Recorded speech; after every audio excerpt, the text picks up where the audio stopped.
It's time to dive beneath the surface and into the minds and hearts of your favorite celebrities and pop culture icons.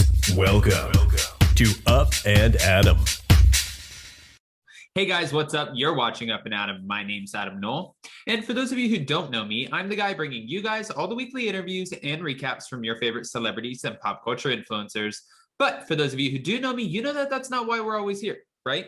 Guys, if you haven't already, go ahead, smash that like button, subscribe to my channel, and hit that notification bell because, well, you don't want to miss anything we have coming up. And with that being said, let's jump right in. Okay, guys, so we're back to talk about the Real Housewives of Beverly Hills Season 11, Erika Girardi, Erika Jane, Erika Chahoy. I know you guys get mad when I say all three of her names, but I don't care. It's like what gives me life in order to do this video.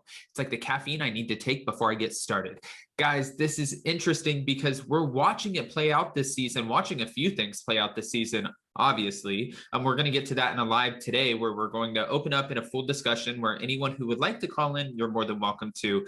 But when it comes to Erika Girardi, sources are now confirming her tell-all and saying that she's doing exactly what the lawyers were telling her to do, what they're asking her to do as far as navigating her divorce. And at the end of this, there might be a pretty penny in it for Erika because the divorce tell-all is something that allegedly she's entertaining. Now, what exactly would be in that tell-all book? I'm sure it would be a very cotton candy version of everything that's gone on in their relationship. I mean, honestly, I couldn't see her just dragging this man through the mud, you know, like Holly Madison did to Hugh Hefner. I can't see that, and that's not maybe a good analogy, but anyways, I can't see that because I just feel like, I don't know. I feel like a divorce tell-all would be, it's almost like clickbait. Like, I feel like it would be called that, but then it'll be a few fights or arguments they may or may not have had in their marriage and how all of this devastated her in the end because it's not how she thought it was going to end. But I don't think it would really get into the nitty-gritty of everything.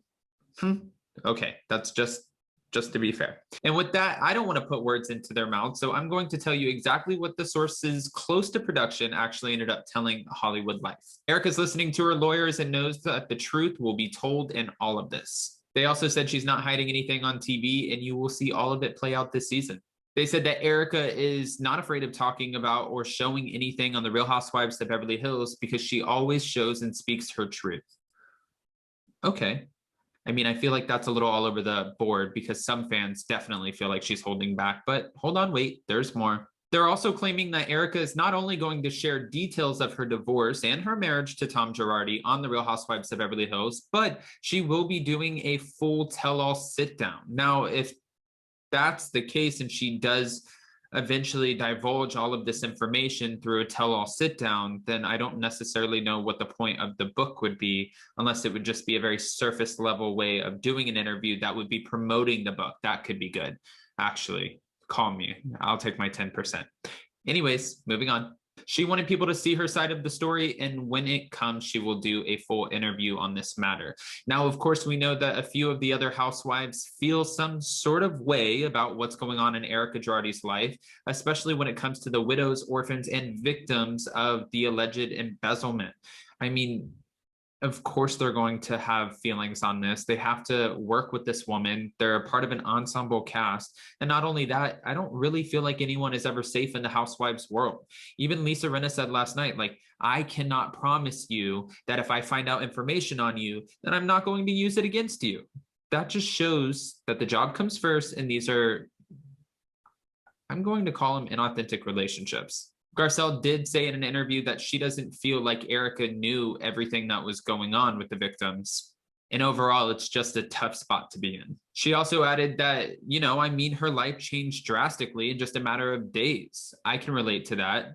She said that when she got a divorce, it was public, and it's hard to have any sort of space when you know, are going through a public divorce, a public split, especially when you're on a reality TV show, it amplifies it even more. She ended that off with, so I definitely feel for her, but I feel for the victims. And if this is absolutely true, then my heart goes out to the victims and no one else.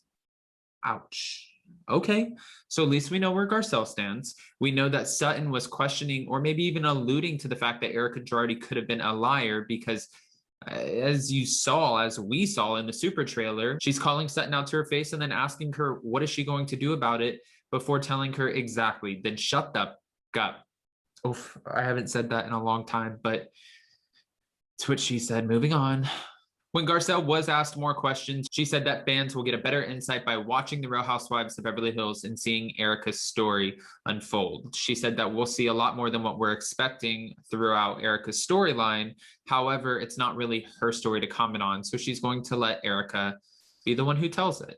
Now, Dorit Kemsley was also questioning about the widows and orphans, and she, even though she's a part of the Fox Force 5 or whatever they're calling themselves, and I'm sure she's gotten herself out of this pickle, I guess, so to speak, with Erika. I think that, you know, all of the women have residual feelings and probably feelings of doubt in some capacity when it comes to what Erika may or may not have known.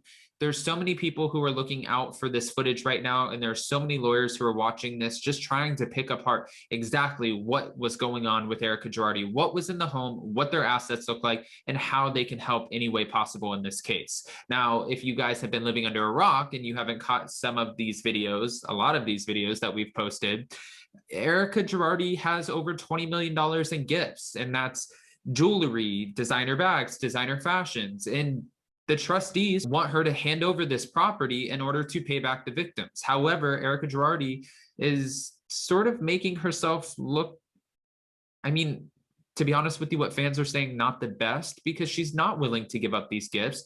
She said that's exactly what they are. They were gifts to her. They were not community property between her and Tom Girardi. So even though I don't know if she's quite understanding, well, if these gifts were bought with other people's allegedly stolen money, then technically you wouldn't have had the gifts in the first place. I think she's going to have a really hard time coming off of them.